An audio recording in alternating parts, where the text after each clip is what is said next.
মৃত্যুর সেই ভয়ঙ্কর মুহূর্ত যা থেকে কেউ পালাতে পারবে না। হাদিসে এসেছে, যখন মুমিনের মৃত্যু সময় আসে তার কাছে রহমতের ফেরেশতারা অবতরণ করে। তারা বলে, হে পবিত্র আত্মা, বের হয়ে এসো আল্লাহর ক্ষমা ও সন্তুষ্টির দিকে।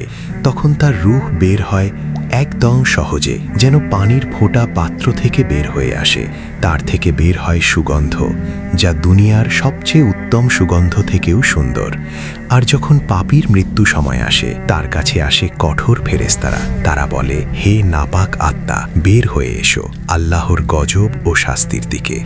তখন তার রূহ টেনে বের করা হয় ভীষণ কষ্টের সাথে, যেন কাঁটাযুক্ত লোহার শলাকা ভেজা উল থেকে টেনে বের করা হচ্ছে। ভাবুন একবার, আপনার রূহ কোনভাবে বের হবে? এখনো সময় আছে, নিজেকে ঠিক করে নিন, শেয়ার করুন, আপনজনদের সচেতন করুন, ফলো করুন। কাল জানব কবরের প্রথম রাত।